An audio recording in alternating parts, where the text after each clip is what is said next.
Vai, estamos listos.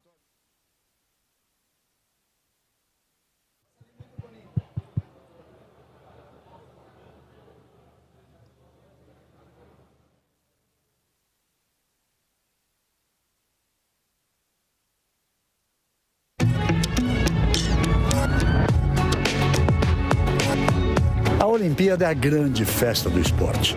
É um momento diferente do mundo, da relação entre as pessoas, de toda a humanidade. Viva as Olimpíadas! Que Paris 2024 seja inesquecível.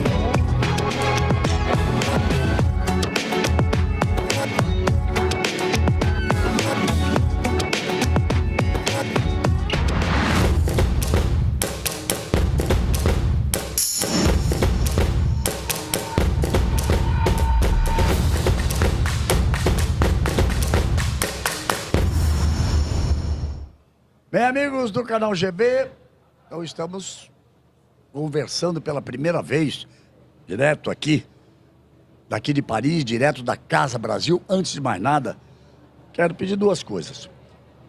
Vá lá no sininho, pá, é o seu toque, se inscreva e nós vamos ter muitos dias, conversas agradáveis, viver momentos de grandes alegrias, talvez alguns momentos de tristeza, porque assim é feita a vida e o esporte faz parte da vida. Paris é aqui nesse estúdio. Eu quero também agradecer ao COB, ao Comitê Olímpico Brasileiro, por ter me dado a honra de ser o embaixador da Casa Brasil, de ter feito a abertura oficial da Casa Brasil, de aqui receber as pessoas. E cada medalhista brasileiro, cada atleta ou atleta que ganhar uma medalha vai vir aqui à Casa Brasil. Vou recebê-lo com muito carinho, ou vou recebê-la com muito carinho. Vamos conversar sobre esporte. E nós diariamente teremos aqui uma hora e pouquinho menos de uma hora. Não tem essa coisa assim tão rigorosa para conversar sobre esporte, para conversar sobre essa coisa maravilhosa que é uma Olimpíada, que nos traz tantos ensinamentos e que eu dizia ali no início, no vídeo do início, que Paris 2024 nos traga muitas emoções. Sempre as Olimpíadas nos trazem muitas emoções. E eu estou com prazer de anunciar a vocês o meu parceiro nesse programa, nesse Paris é aqui. Deixa eu fazer uma continha rápida aqui. Desculpe, hein? Pegou uma coisinha aqui. O ar-condicionado é forte. Eu estava fazendo uma conta aqui, cara. Eu acho que somando as Olimpíadas que ele participou, as Olimpíadas que eu participei, nós atingimos 21 Olimpíadas. Mas nós temos o mesmo tempo de Olimpíada, 40 anos de Jogos Olímpicos, desde os Jogos de Los Angeles, em 1984. Meu amigo, meu parceiro de tantos e tantos anos, Marcos Uchoa, uma das pessoas mais brilhantes que eu conheço na vida, com uma cultura absurda, não só esportiva não, de vida e tudo aquilo que ele viveu como repórter esportivo, como apresentador, como analisando os fatos, mas também da vida, de coisas difíceis, como guerra, como tsunami, como terremotos, uma desgraça, a alegria, a tristeza, os grandes momentos.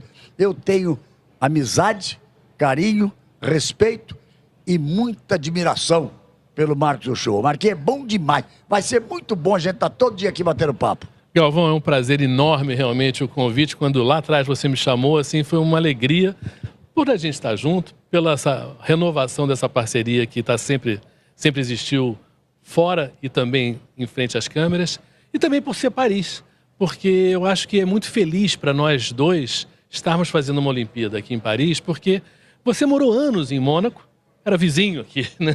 Então você também conviveu muito com a cultura francesa.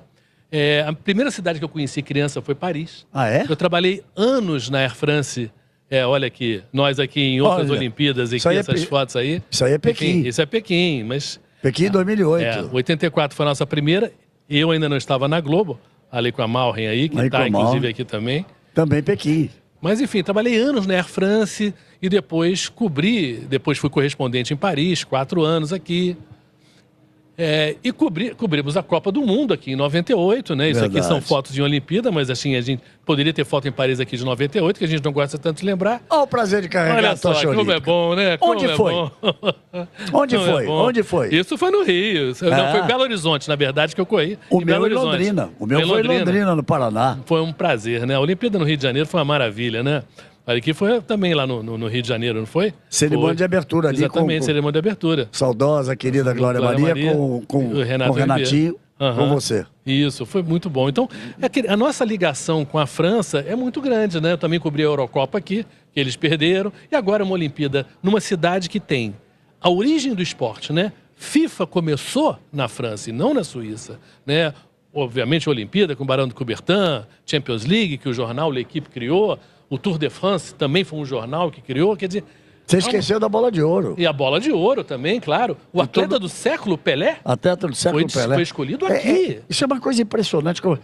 Se a gente voltar no tempo, o show, em 1892, o esgrimista, o Pierre de Coubertin, ele fez o primeiro discurso na Universidade Sorbonne, aqui em Paris, pertinho daqui de onde nós estamos, falando da necessidade do retorno dos Jogos Olímpicos, lá daquela história que tem muito de realidade, tem muito de lenda que virou, acabou se transformando, muita gente pensando que é verdade, mas a necessidade do retorno dos Jogos Olímpicos, que voltou em 1896, e aí ele fez a maior bobagem da vida dele, né?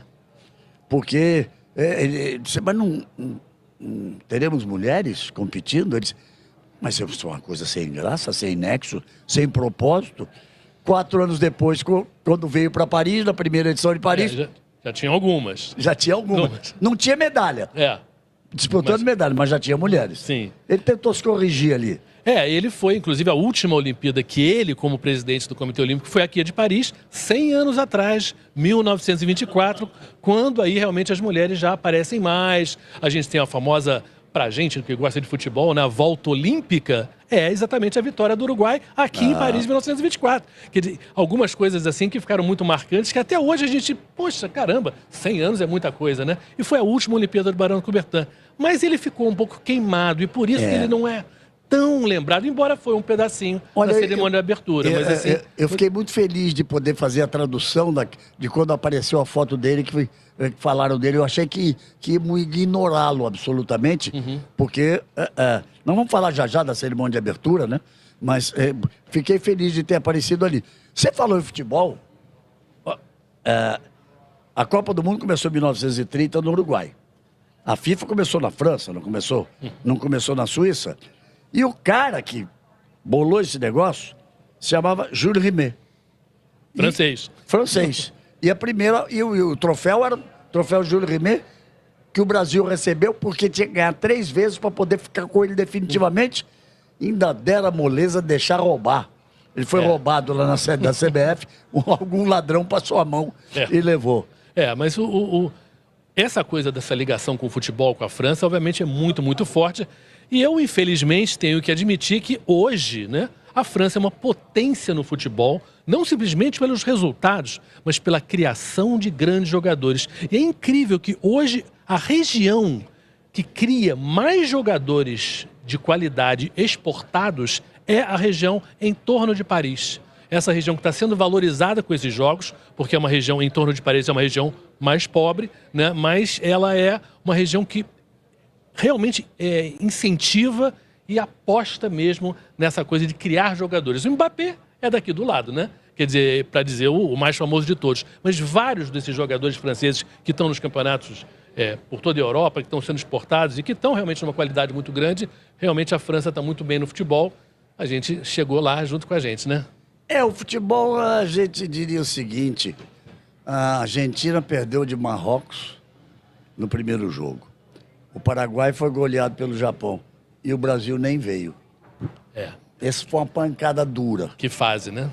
Foi uma pancada dura porque se a gente pensar, vamos pensar aí então em 11 Olimpíadas de 84 para cá. O Brasil fez 5 finais olímpicas. A primeira logo em 84, perdeu da França, depois em 88 com a Alemanha, depois na sequência em 2012 com o México. E a gente falava, quando é que vem esse ouro olímpico? Quando é que vem esse ouro olímpico? Aí ele veio em dobro, porque ele veio no Maracanã lotado em 2016 e depois no Japão, lá em Yokohama, no Japão. E dessa vez o futebol brasileiro não se classificou aqui, se classificaram Argentina e Paraguai. Estou dizendo isso porque a gente não vai falar só do que aconteceu no dia, do tempo, da prova.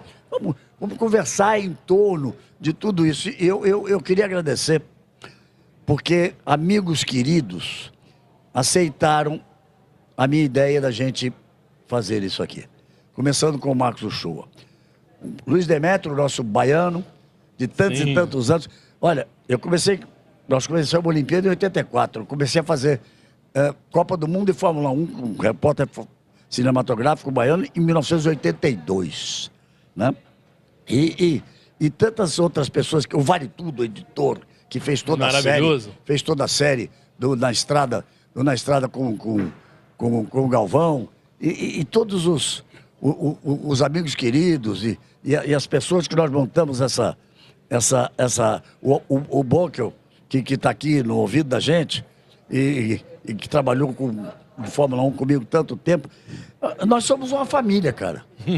E vocês me deram uma felicidade. No dia que vocês, praticamente a maioria chegou em Paris, era o dia do meu aniversário, e me fizeram aí uma surpresa e uma coisa muito gostosa.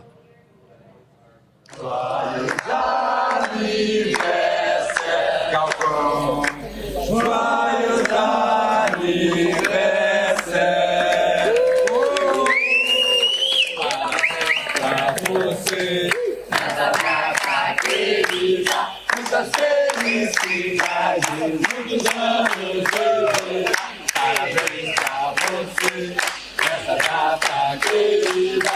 Muitas felicidades, muitos anos de vida. Viva o esporte! Mande uma mensagem pro Brasil, Galvão. Muito obrigado pelo carinho, e que seja uma grande Olimpíada. A Olimpíada é a grande festa do esporte. A Olimpíada é um momento diferente do mundo, um momento diferente da relação entre as pessoas, um momento diferente da humanidade. Então, viva as Olimpíadas, seja uma grande Olimpíada. Viu, Galvão?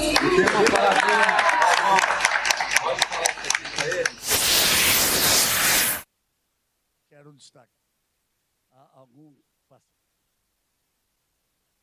tive a oportunidade de convidá-los ali, a Cris, a Marcela, o Pedro Bassan, amiga Tereza, a esposa do Marcos do Show, a minha neta Vitória, produtora, o Rafa, cuidando da parte comercial, e o grande amor de minha vida, Desirê, que estava ali do meu lado, que está comigo sempre, em todos os momentos. E uma curiosidade, né, Galvão? Porque você faz aniversário em julho, eu faço aniversário em julho, e para quem trabalha no esporte tanto tempo como a gente, quantos aniversários foram na estrada, né?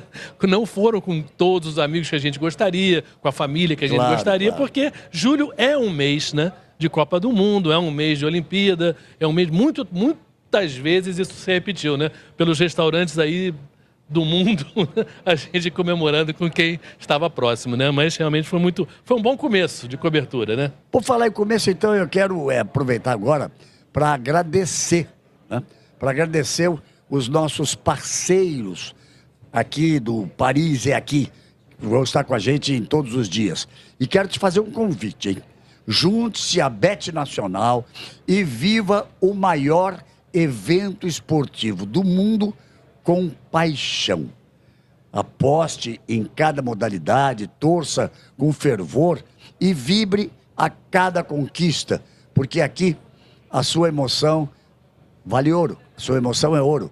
Bet Nacional, a Bet do Brasil. E como digo sempre, jogue com responsabilidade. E na sequência, claro, também quero fazer o nosso agradecimento à Corona Cero, que também é patrocinadora oficial das Olimpíadas e, por isso, para todos os momentos de ouro dessa Olimpíada. Abraço, daqui a pouco eu falo de algumas pessoas com quem a gente fez amizade nesse tempo todo. E como eu disse, tive a honra, como embaixador da Casa Brasil, de fazer a inauguração. Quando foi? Acho que há 2 dias, né? Sim, quinta-feira. Foi quinta-feira? Hoje é sábado? Sim. Então, foi há 2 dias. Seja muito bem-vindo, Galvão Bueno.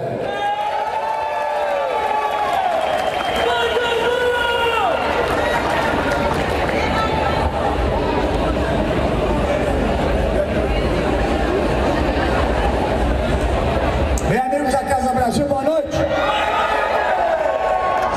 Sem tomar o tempo de vocês. Hoje é dia de festa. Mais alto, hoje é dia de festa. Cadê o meu Pedro Vermelho Amarelo?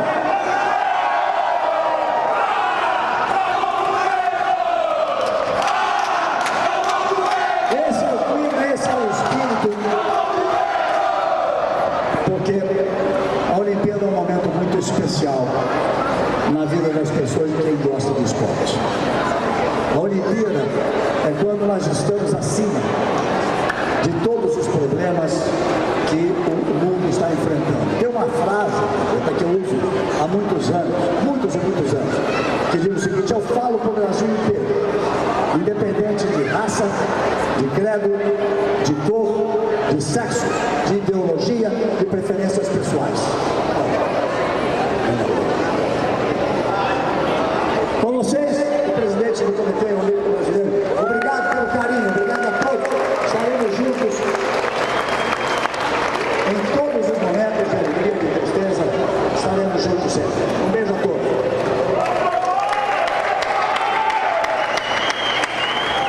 E aqui estaremos todos os dias. Vou repetir porque, como o áudio não chegou, pode ter tido problema. Gostaria de uma confirmação. Está chegando o áudio, está saindo o áudio, porque aqui para nós ele parou. Mas foi apenas um momento, uma grande honra, depois de tanto tempo, poder ser embaixador da Casa Brasil e receber as pessoas, principalmente quando os medalhistas aqui começaram a chegar. Eu queria usar, então, o gancho dessa frase, Uchoa, para a gente ir para a cerimônia daquilo que nós tivemos ontem. Porque eu acho que foi muito isso, né? Foi uma cerimônia diferente, por não ser dentro de um estádio, por ser no Rio Sena, tão famoso, numa cidade maravilhosa, cidade de luz, Paris, de contar as histórias da França, essa ligação com o esporte, mas com a cultura, com as artes, com tudo isso. E eu dizia que foi uma cerimônia muito forte em 2 quesitos, na inclusão e também na parte política. Ela foi diferente de outras que nós acompanhamos. Sim, sem dúvida, Galvão, você tem razão. Quer dizer, a verdade é que a cultura francesa, se a gente pensar bem, quer dizer, e muita gente que já veio a Paris ou à França, ou teve contato com o francês, tinha um quezinho de uma certa arrogância. Tinha um quezinho de uma certa antipatia. E eles quiseram, nessa cerimônia de abertura, se afastar disso e mostrar exatamente que a cultura francesa, da questão do elegante, do chique, da cultura do intelectual, ela é também uma coisa com uma raiz muito, muito popular. E talvez o momento que eu achei que isso mais foi representado, ficou mais claro, foi ali naquela Pont des Arts, que é uma ponte de pedestre, que começa, não sei se vocês se lembram, tem o Louvre atrás e aquela banda militar, né, que começa toda formadinha, como os militares são, né, e aí vem o cara com a tocha, acende e vai para o outro lado, onde tem a Academia da França. Pra vocês terem uma ideia como isso é esquisito, essa academia, ela cuida da língua francesa desde 1635. Quer dizer, olha só há quanto tempo que eles se preocupam com o bem falar, com a qualidade, com a gramática, enfim. E aí, quem sai dali? A Aya Nakamura, uma mulher negra que nasceu no Mali, na África, veio menina para Paris, morar em Paris, é uma francesa, totalmente de cultura, mas que mistura na música dela elementos de gíria, elementos de palavras que vêm da África, que é essa língua viva que todos nós temos. E né? é uma das cantoras mais ouvidas no mundo hoje. É a mais ouvida de língua francesa do mundo. Ela é muito, muito popular. E aí você vê, ela não simplesmente ela canta, ela interage com a banda. Ela vai e canta junto com a banda e a banda dança. Quer dizer, então você tem essa mistura dessa França intelectual, de alto nível, digamos assim, do presente e do passado, obviamente, com essa história toda, mas ancorada no popular. E eu acho que essa é a mistura mais saudável para todos os países, né? Sabe? E na música, outra coisa que me impressionou, lógico, teve Lady Gaga, sempre. Celine Dion. Vamos chegar aí pro final, porque há 5 anos ela não se apresentava por uma doença de rigidez de movimentos. Passa por um momento muito difícil. E cantar Edith Piaf, cantar a história, a riqueza da música francesa. Mas sabe uma coisa que eu adorei? Não sei se vocês gostaram. Uma banda de heavy metal com uma soprano da ópera de Paris, e como cantava bem. Sim. E aquela força do heavy metal, a voz da soprano. Nós tivemos de tudo, cara. Agora, era o momento heavy metal mesmo, né? Porque aquele lugar ali é Conciergerie, que era a prisão, quer dizer, lá atrás tinha sido um palácio, mas virou a prisão da rainha Maria Antonieta. A Revolução Francesa, 1789, a família real tenta fugir, foge de Paris, mas é pega na estrada e é presa e volta. E ela fica presa, e não é Conciergerie. Então, até no começo, vocês se lembram que tem a pessoa com a cabeça... Ela foi guilhotinada, Ela foi guilhotinada 4 anos depois, 1793. Ela que é da famosa frase, o povo não tem pão, como um brioche. Que é eu acho que para mim é o primeiro fake news. Exatamente, nunca se provou isso, mas era muito conveniente você empurrar para uma rainha, que aliás não era francesa, ela era austríaca, né? Ela veio para casar com o rei, o Luís XVI, exatamente esse lado de desprezo ao povo. Mas ela não era, inclusive, essa pessoa, não era mesmo, mas enfim, mas foi guilhotinada, que foi um momento muito do que se chamou de terror, que foram esses anos logo depois da Revolução Francesa, onde se matou muita gente na guilhotina. Tivemos outras coisas fantásticas, essa parte da inclusão, e quando eu digo da parte política, pelo momento político que vive a França, um confronto de ideologias que se espalha pelo mundo hoje, que nós temos também no Brasil, e essa questão de um lado querer proibir a imigração, ou diminuir, e aí o caminho que foi levado, que começou com o Zidane, que é filho de imigrantes, de argelinos, e que passa por tantas e tantas pessoas, e vai terminar com um casal, tricampeões olímpicos, um homem e uma mulher.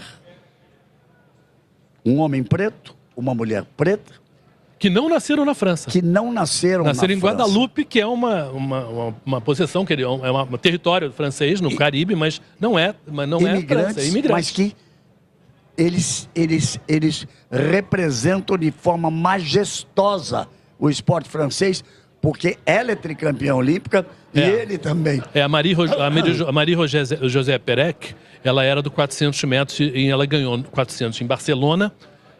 Ganhou os 200 e o 400 em Atlanta, que é uma coisa muito rara. Em Atlanta a gente viu juntos uma coisa muito rara.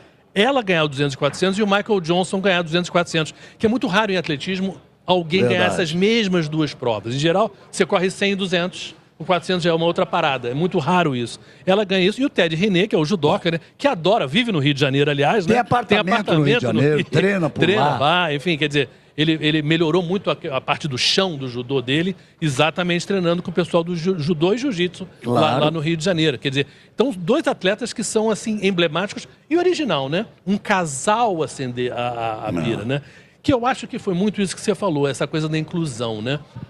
Essa questão que existe um lado político, sim, porque essa questão do imigrante, ela roça num racismo. Então, há uma vontade real de você...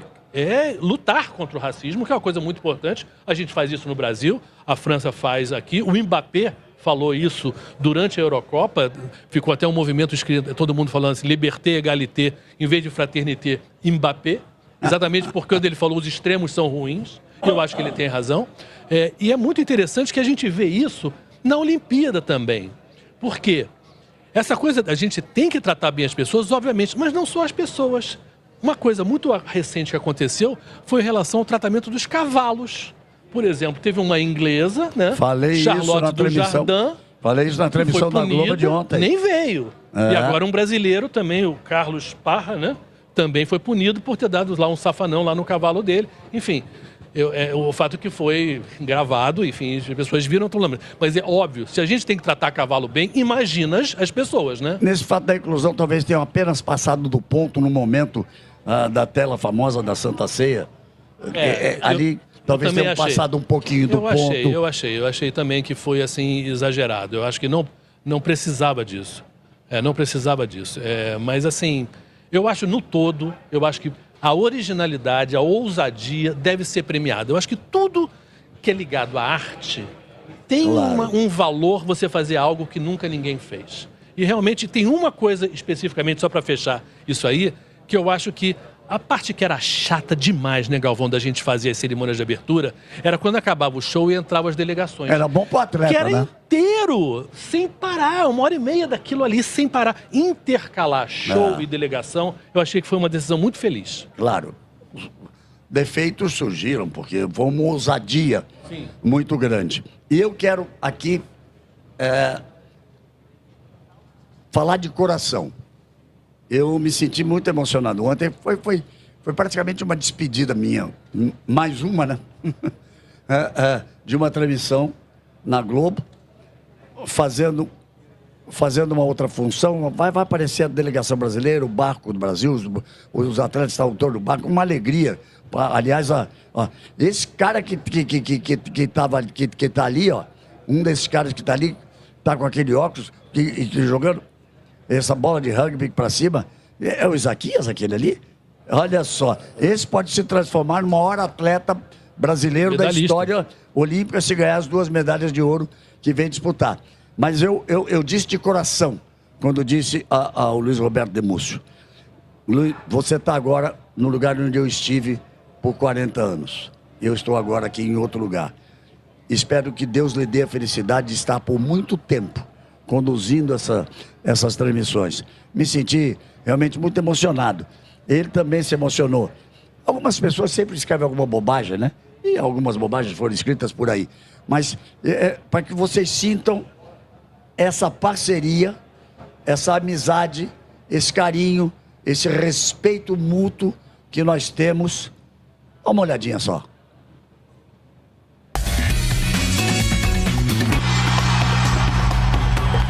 Bem, amigos do canal GB, estou aqui com o Luiz Roberto. Mas quero te dizer que foi um prazer. Quando eu disse a você, se prepare sua voz para o momento de acender a pira olímpica e que Deus permita que você faça isso muitas vezes. Fiquei muito feliz de fazer esse trabalho junto com você. Talvez tenha sido a última transmissão que nós fizemos juntos. Pode acontecer, claro, mas muito provavelmente a última. Acho que fomos bem. O que você achou? Bom, você brilhou como sempre. Não, acho que fomos nos completamos. Foi uma troca gostosa, não foi? Foi uma parceria. E acho que a gente se emocionou, porque foi realmente muito diferente, Galvão. Olha, cara, na minha relação, eles criaram um quadro para mim na Central, que eles, olha o que ele viu. Eu hoje fui obrigado a dizer que muito mais... ele sentiu? Eu teria que ser olha que ele sentiu. É lógico, olha o que ele sentiu. Nós sentimos hoje e... Largou várias vezes ali. Foi espetacular. Imagine foi um momento lindo, né? Prega esse mundo de paz, naquele momento da escuridão, né? Lady Gaga maravilhosa. O heavy metal com a ópera. Demais. Mas é tudo. A simbologia. E as escolhas, né, das pessoas que fizeram parte disso, Galvão. Tudo teve simbologia. Eu acertei um para acender a taxa. Eu acertei a mulher. Rapaz, então fomos bem. Ele treina no Rio, ele tem apartamento no Rio, ele ama os brasileiros. Ama os brasileiros. Mas olha só. Um negro e uma negra. Espetáculo. Os dois, tricampeões olímpicos. Foi tudo muito simbólico do ponto de vista do que nós vivemos hoje e do que nós buscamos no mundo de mais entendimento, Galvão. É uma luta. Nós que somos da paz, a gente está sempre em busca dela, o tempo todo. E usamos o que nós temos, o microfone, o espaço que você tem. Aliás, você que se liga no canal GB, eu quero falar, né? A gente tem que agradecer por esse momento. É um momento muito especial. E ter você aqui do meu lado, estar do teu lado, foi muito, muito, muito especial. Para mim foi muito especial também que você faça uma grande Olimpíada. Obrigado, Que Galvão. narre muito, que narre bastante, que narre grandes vitórias, grandes momentos. Não é só brasileiro, não. O esporte. Sim. Aquela velha lição do esporte, na formação do cidadão. Ensina a lutar com todas as forças pelas vitórias, mas também ensina que algumas derrotas são absolutamente inevitáveis. Isso é indiscutível. Vamos parar por aqui que já voltou o Chuveforte, me dá um beijo aqui. Seja feliz, Deus te abençoe. Siga com o programa. Marcos Uchoa, fala alguma coisa. Fala aí, Uchoa! Fala aí, Uchoa! Bonito encontro, gostaria muito de estar lá com vocês também. Foi realmente uma passagem de tocha, de certa maneira, né? Muito, muito feliz, né? Entre vocês dois, né? E eu acho assim que esse momento é um momento que permite a tecnologia, o que mudou quando a gente vê esses 40 anos, quando a gente começou, negócio de satélite, da dificuldade de fazer tudo. Hoje a gente está com celular, a gente está com a internet, a gente está com o canal GB, a gente está com possibilidades que não existiam. E a gente vê isso na Olimpíada para o bem e para o mal. A gente está vivendo uma Olimpíada onde você tem duas guerras horrorosas acontecendo, né? A Ucrânia com a Rússia, que é uma guerra de drones, né? E temos a guerra, obviamente, dos israelenses lá com os palestinos, lá em Gaza, que é um horror também. Agora, o drone, você vê que é uma coisa que hoje é uma guerra de drone. Agora, é uma guerra... O drone está aqui na Olimpíada e sendo usada no esporte e causando confusão. Você vê a delegação do Canadá de futebol feminino, que foi campeã em Tóquio e usou um drone para espionar um adversário. Isso foi descoberto. A técnica foi punida por 1 ano, foi suspensa agora. Tiraram 6 pontos da delegação do time do Canadá já. Rapaz, dificilmente vai se classificar. Exatamente. E mais, pior ainda, já existem desconfiança de que estavam usando o drone em Tóquio. Então, porque ela foi muito elogiada, a treinadora, porque ela estava com grandes sacadas táticas e já existe a denúncia de que o uso do drone. Então você vê, a tecnologia é para o bem, como no nosso caso, mas pode ser para o mal, obviamente em guerras muito pior, mas estou falando mais mesmo no esporte. Eu vou contar uma aqui que eu nunca contei. Eu vou voltar no tempo, vou para 2008, em Pequim. Nós fizemos juntos a saga do Michael Phelps. E ganhamos um presente maravilhoso, a única medalha de ouro da natação brasileira com o César Cielo. Mas estávamos todos os dias, chegávamos de manhã lá e ficávamos até o fim da tarde. Marcos Uchoa, eu e Gustavo Borges, maior medalhista da natação brasileira e Olimpíada. E a gente ficava impressionado como era batido um recorde atrás do outro, um recorde atrás do... Nada com o Cielo, porque o recorde mundial dele dos 50, que já tem 15 anos, foi batido na piscina do Pinheiros, do Troféu Brasil do ano seguinte. Né? Já tem 15 anos que ninguém bate o recorde do Cielo. Com aquele traje, né? Com aquele traje. Mas tinha aquele traje. E aí nós começamos a meio que viajar, que tinha alguma coisa na água.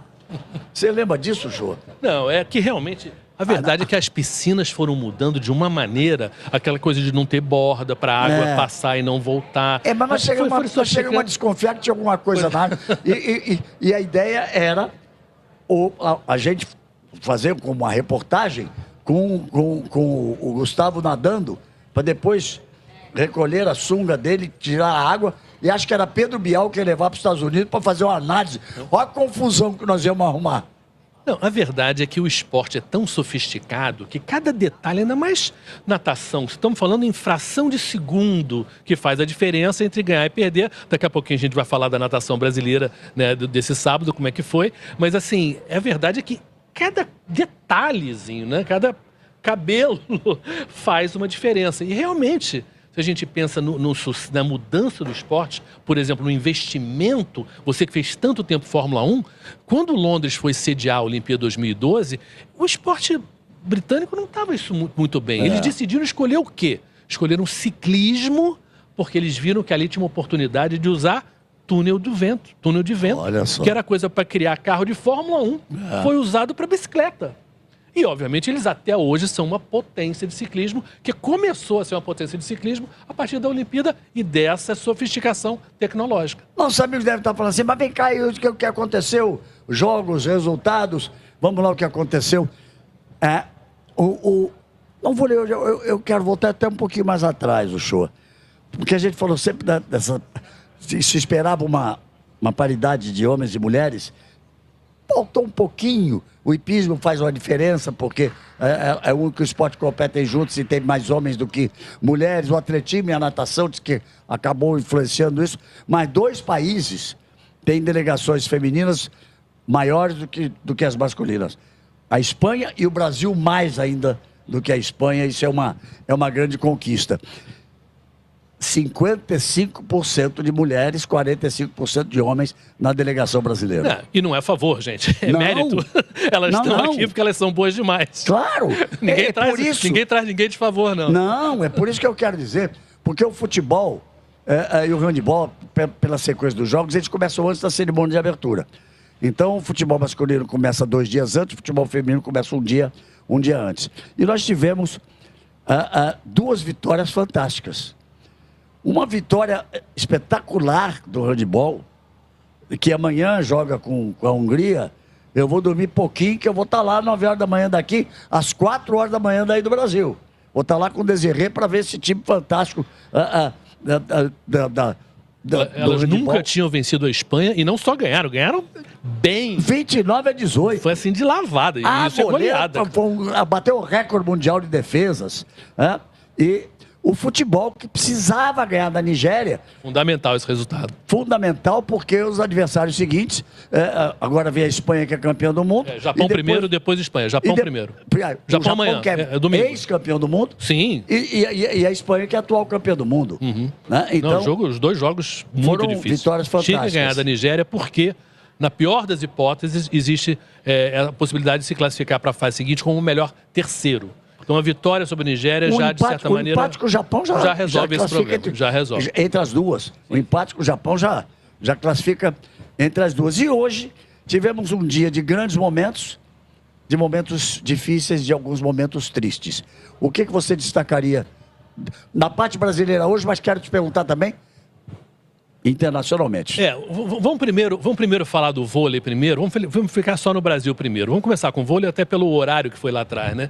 Realmente o que a gente vê é uma situação no vôlei, o nosso vôlei está capengando, né? Ele teve um final de ano passado já não com dificuldade, houve a troca do técnico, o Renan saiu, teve que sair, voltou o Bernardinho, não tem um tempo suficiente de trabalho. E teve uma imagem desse jogo, né? Vocês devem lembrar, quem não viu, o Brasil perdeu aí de 3-1 para a Itália. Mas não que a Itália é campeã do mundo. Do mundo, mas o jogo o resultado não reflete muito bem. A verdade é que o vôlei em alto nível é ganhar de 2 pontos, perder de 2 pontos. Isso é um fato da vida. Quando a gente ganhava, isso era verdade. Quando a gente perde, também é verdade. A gente tem que reconhecer isso.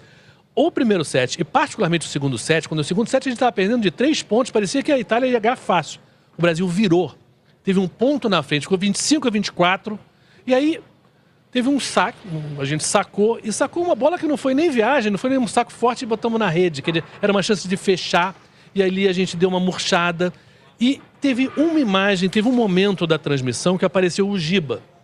E eu acho assim, o Giba, como o Nalberto, essa geração não tem um jogador que seja aquele cara, olha, tá no sufoco, levanta a bola para aquele cara, entendeu? Gibanês! Exatamente, era o Gibanês que você tanto narrou. O Darlan pode vir a ser esse cara? Pode vir a ser esse cara. Ele ainda não é, ele não tem a consistência. Ele talvez não tenha nem a confiança também dos outros tanto para levanta para ele qualquer bola. Ele pode ser, mas ainda não é. Então, eu acho que essa pequena diferença fez com que eu acho que a gente perdesse um jogo que a gente podia ter vencido. Realmente... E ficou um pouco complicado, porque agora vem a Polônia. Que é melhor, ou igualmente complicada. Hoje está muito dividido, mas é uma das melhores. É jogo complicadíssimo, nada é impossível. Sim. Mas é um jogo complicado. E o voleibol masculino, que é tricampeão... Não, é maravilhoso. Medalha de prata e 3 de ouro, maravilhoso. Não perdia numa estreia... desde 1996 em Atlanta. Que era então, também foi uma coisa que chocou. Uma fase antes de entrar o Bernardinho, né? Exatamente, o Zé Roberto já tinha saído, né? Isso. E exatamente a gente estava ali no meio. Mas assim, o vôlei masculino pode chegar... Temos que lembrar, gente, que no Rio de Janeiro, esse time do vôlei brasileiro masculino foi campeão, medalha de ouro, e começou mal. Não, e precisava. Lembra? E começou mal.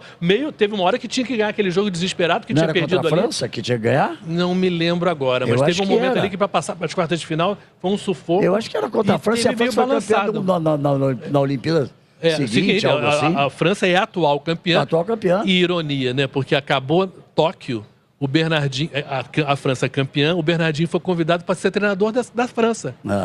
Foi treinador da França, e aí, por uma questão pessoal, problema da filha dele, etc e tal, acabou pedindo demissão e voltando, né? A França ganhou a Liga das Nações agora, tá com um timaço. Enfim. E jogamos contra a França, vamos passar agora pro basquete, né? Mas veio aí o vôlei. Feminino, que está muito bem, uma fase muito boa. Indo muitíssimo bem. Do nosso maior campeão olímpico. Isso é uma coisa que eu quero falar. Porque eu não consigo entender isso. O técnico não ganha medalha, cara. É uma maldade. Isso é uma injustiça, né? Se o técnico ganhasse medalha, o nosso maior campeão olímpico seria o Zé Roberto, com 3 medalhas de ouro. Sim. Já que o maior campeão olímpico que nós temos é o Roberto Scheid, com 2 de ouro, do Iatim, 2 de ouro, 2 de prata e 1 de bronze. E o Tober Grael, que tem 2 de ouro, 1 de prata e 2 de bronze. E o Zé Roberto, meu Deus do céu, são 3 de ouro com seleção masculina, lembrando, 92, e depois feminina. As outras 2 com a seleção feminina. E o basquete? E o basquete, né? E o basquete, gente... Vocês viram o jogo? Mas eu sofri. O primeiro quarto, o Brasil jogou tão bem, dava gosto de ver. Estavam marcando bem, mas assim, jogando de uma maneira inteligente, né? Passaram 8 pontos na frente no primeiro quarto. E é claro que o basquete já tem muita água para rolar. E aí, o que aconteceu no segundo quarto? Vocês já viram o tamanho do Wembanyama? Ele parece um Moulin Rouge. Ele tem 2,24 de altura. O Moulin Rouge é aquele moinho, né? Que é o lugar do Cancan em Paris, que tem aquelas pás dos moinhos enormes. Ele fez umas cestas hoje que, meu Deus do céu, ele botava o braço dele assim e ia lá do lado da cesta. Mas tivemos momentos. Eu sou um velho basqueteiro. Sim, comemorei demais. Tentei ser jogador por muito tempo. Eu quero mandar um abraço. Recebi da família, porque eu fiz questão de citar o meu grande ídolo esportivo, Amaury Passos. Eu tentava imitar tudo que ele fazia ridiculamente, mas tentava imitar tudo que ele fazia. E mandei um abraço. Ele está passando um momentinho difícil, mas vai se recuperar. Campeão do mundo 59, 63, medalha de bronze 60, 64, melhor jogador do Mundial de 59, melhor jogador do Mundial de 63, e que acabou virando meu parceiro de golfe, cara. Olha só. Que maravilha. Que coisa espetacular. Mas o basquete brasileiro hoje teve alguns momentos de lembrar grandes momentos, grandes partidas do basquete. Quando você vê o resultado de 12 pontos ali no fim, restando 3 minutos para acabar, chegou a estar 4 pontos. A seleção brasileira chegou a 6 pontos atrás. 4? Chegou a estar 4. Chegou a 4 pontos atrás e uma bola de 3 pontos bateu no aro. Sim. Era para ficar 1 ponto. O jogo estava ali. Agora vem a Alemanha, que é campeã do mundo. É difícil. O basquete se Mas é um prazer ver o basquete de volta. Eu acho que tem que realmente reformular algumas coisas. A gente teve o Marcelinho Huertas, 41 anos, gente. Como joga? Ele começou o jogo. É claro, mas é que a idade é um problema que é real. Mas joga para muito. todo mundo. A gente está vendo hoje o Nadal jogou duplas com o Alcaraz. Eles ganharam dos argentinos. E o Nadal, coitado, foi homenageado na cerimônia de abertura. Foi lindo, aliás, a homenagem a ele. 14 vezes ganhou o Roland Garros. É um troço que Paris é a cidade dele, de certa maneira. A gente adora o Guga, né? 3 vezes, mas 14-3 é uma coisa que é a diferença. E olha só que parcelamento capaz de obrigá-lo a jogar com o Djokovic na segunda rodada. Na simples, né? Quer dizer, não é na simples, na segunda rodada. O Djokovic hoje ganhou de 6-0, 6-1, assim, deu uma varrida lá no adversário. Mas é bom ver o basquete de novo. Sim. O basquete brasileiro, medalhas de bronze em 48, em 60 e 64, no masculino, campeão mundial em 59 e 63, vice-campeão mundial em 70. O basquete feminino, campeão mundial em 1994, medalha de prata em 96 e medalha de bronze em 2000. É uma história muito linda. E com uma geração, o Oscar e do Marcel, né, grandes jogadores, que não estão nisso aí.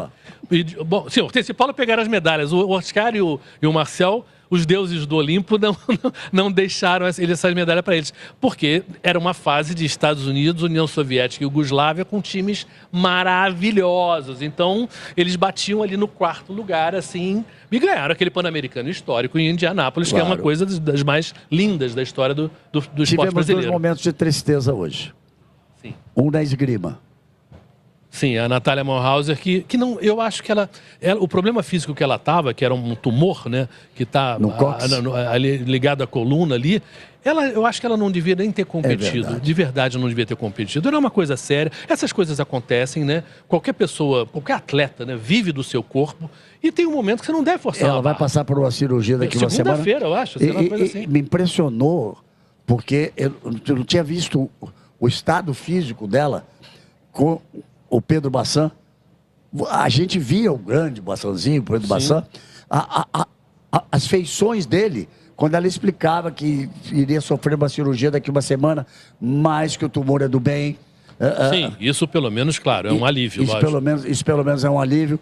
Mas é uma decepção, né? Porque a gente tem que lembrar, gente, que Olimpíada é para muito poucos mais de uma Olimpíada. A Natália era a terceira dela. Então ela já teve uma experiência saudável numa Olimpíada. Mas, mesmo assim, são anos de treinamento, de dedicação, de competições, de você abdicar de muita coisa para chegar num momento e aí o teu corpo te trair dessa maneira, de certa maneira, querer estar com um problema sério, né? Um problema muito sério. Qualquer coisa na coluna é muito sério. Outra coisa que me machucou foi o Nori. Sim. A grande especialidade dele, com o título mundial na barra fixa, logo no início cometeu um erro. Também o choro dele, o desespero dele, mas a promessa de que não, eu vou continuar lutando e vou a Los Angeles daqui a 4 anos. Me lembra muito do Diego, que teve para ganhar 2 vezes em Pequim e em Londres, caiu as 2 vezes, perdeu o ouro, mas foi conquistar a medalha dele. O Diego Hipólito é uma história linda. Eu estava cobrindo esse dia lá, inclusive, e foi muito emocionante. Eu fazia narração e você fazia reportagem. Foi muito emocionante, porque o Diego, por tudo que ele fez, viveu, quer dizer, ele merecia. Claro que esporte não é justo, gente, a gente sabe disso, né? Que esporte não tem nada a ver com justiça. É claro que a gente precisa estar preparado, treinado, esforçado, mas é aquela coisa, é naquele dia. É uma das coisas mais, assim, difíceis para um atleta, é saber que não adianta você ser bom, ser ótimo.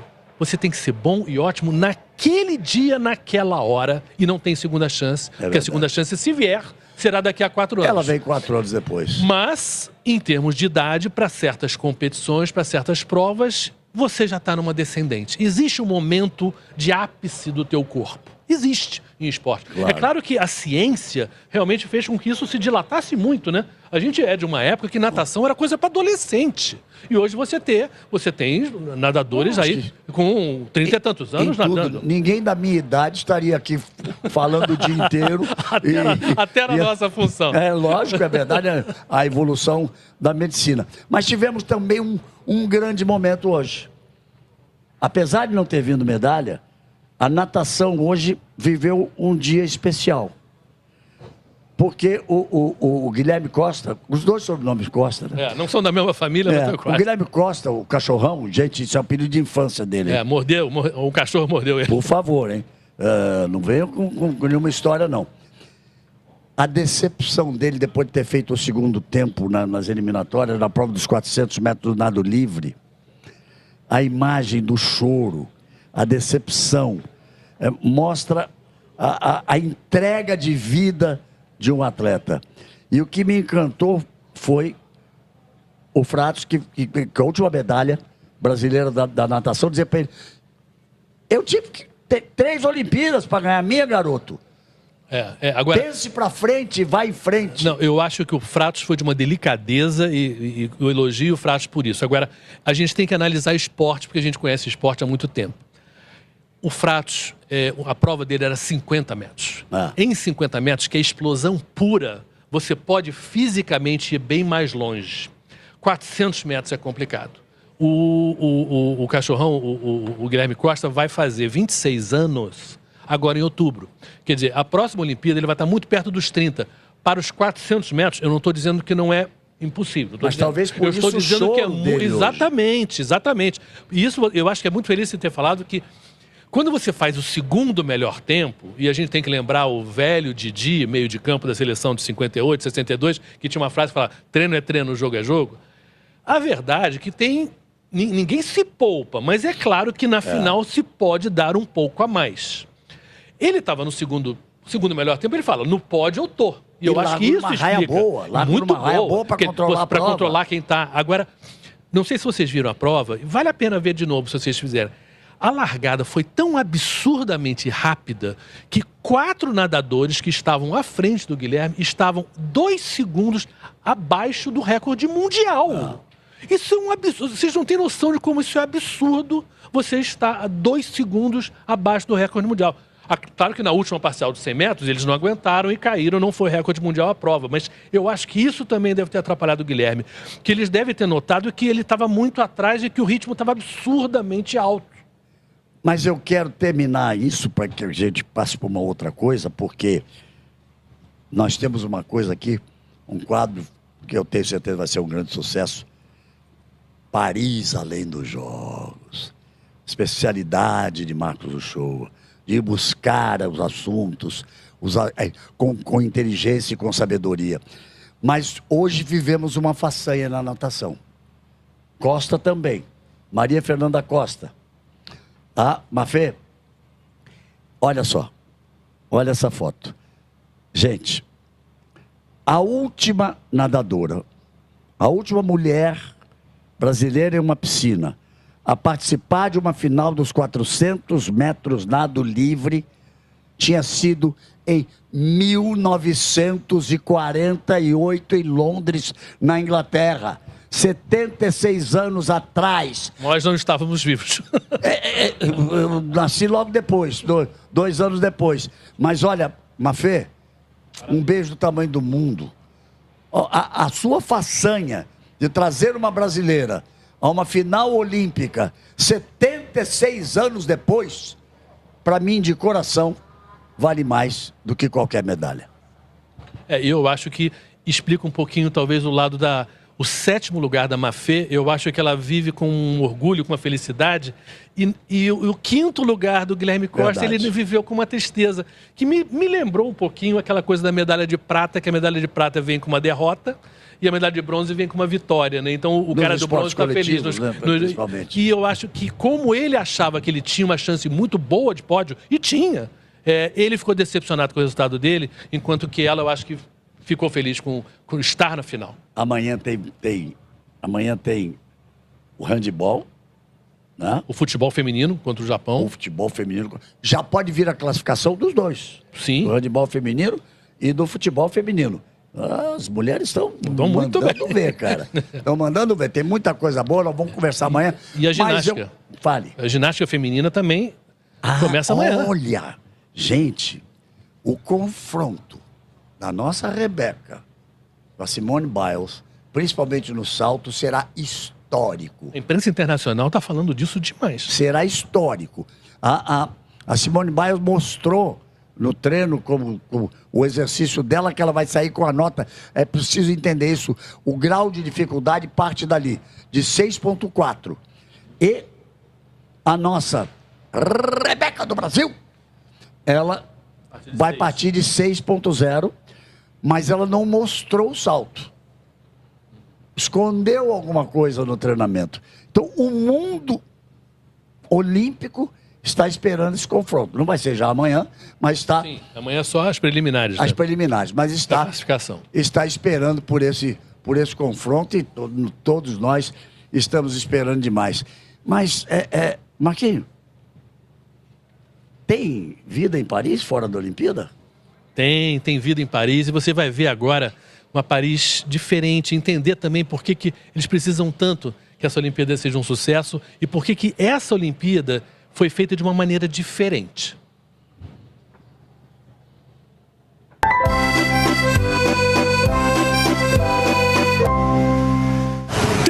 triunfo, vitória, glória, sucesso.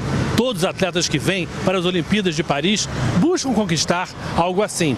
E o Arco do Triunfo, esse famoso monumento, de certa forma pede apenas para a Torre Eiffel como símbolo de Paris. Mas é o mais apropriado para se entender o momento pelo que passam não só os melhores atletas do mundo, porque Paris e toda a França buscam mais do que isso.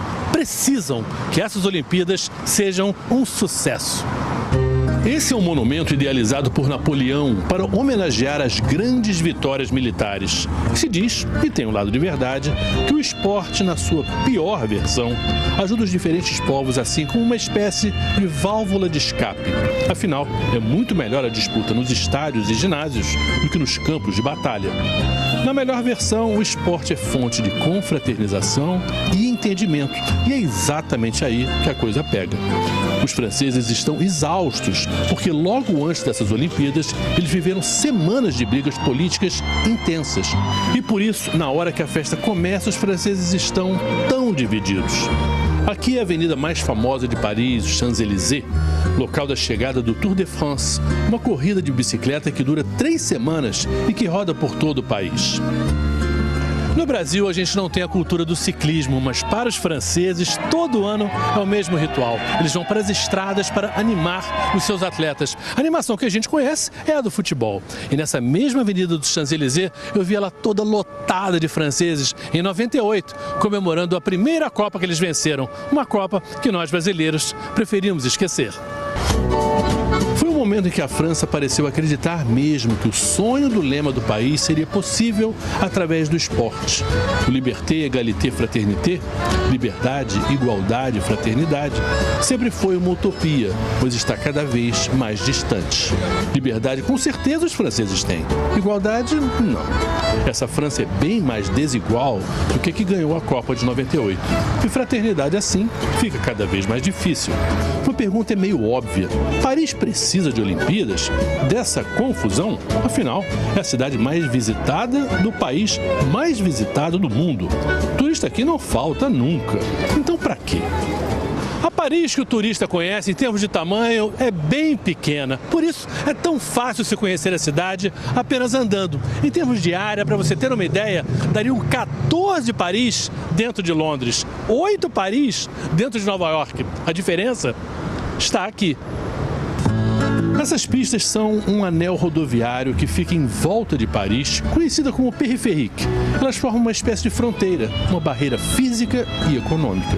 A grosso modo, 2 milhões de pessoas vivem do lado de dentro, em Paris, e 10 milhões de pessoas vivem do lado de fora. Não é difícil de imaginar qual é o mundo mais rico e qual é o mais pobre. Esses Jogos Olímpicos podem ajudar a acabar com essa sensação de separação que cria ressentimento e violência. Como se pode notar andando pelas ruas, ou só simplesmente vendo a seleção francesa jogar, faz muito tempo que a França é um país de imigrantes, mas infelizmente racismo, xenofobia e desigualdade andam juntos. Essa é uma cidade que sofreu atentados terroristas violentíssimos em 2015 e que tem razão de temer algo parecido nesses jogos. Por isso, esses dias são 75 mil policiais e soldados nas ruas, uma operação de guerra. Foi aqui em Paris, no final do século XIX, que surgiu a ideia de se reinventar as Olimpíadas da Grécia Antiga. E manter as Olimpíadas no século XXI como um espaço de paz e harmonia exige atenção para evitar se usar uma arma cujo nome vem daqui. Cacetete quer dizer em francês casse, quebra, tête, cabeça. Essas Olimpíadas serão disputadas no que se espera seja a futura Grande Paris. Assim como a construção da Vila Olímpica dos atletas numa parte mais pobre da cidade, essas são algumas das tentativas para se buscar uma Paris mais justa e principalmente mais fraterna. Ao fim de 17 dias, vamos ser otimistas e imaginar que a cidade triunfou. Saiu bem na foto, assim como essas brasileirinhas. Estão prontas para as Olimpíadas?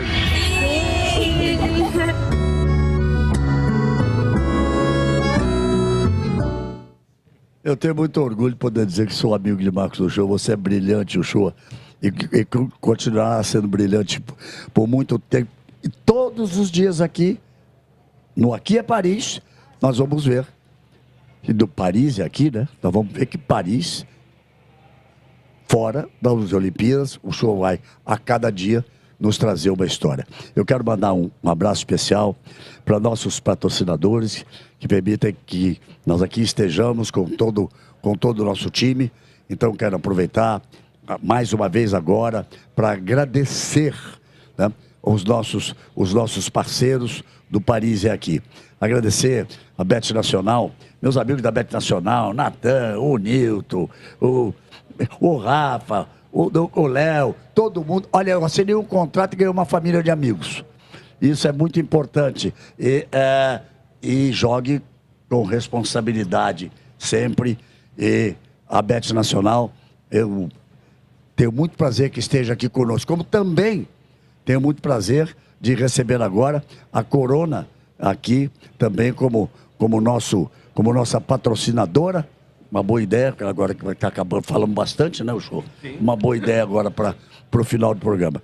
Marquinhos, amanhã estamos aqui de novo? Sim, de novo e com mais histórias e mais opiniões e mais detalhes muito interessantes dessas Olimpíadas. Eu vou estar tão feliz se o handebol feminino e o futebol feminino já estiverem classificados. Vamos torcer bastante por isso. Um abraço a todos, com muito carinho. Olha, passou rápido uma hora, rapaz. Foi, achei que era o primeiro tempo. Tinha o segundo tempo? É, gente. Abração para vocês, amigos do canal GB. Amanhã, 8 horas da noite. 8 horas da noite? Sim. 8 horas da noite, horário oficial de Brasília. Nós estaremos juntos com muito amor e com muito carinho. Até amanhã.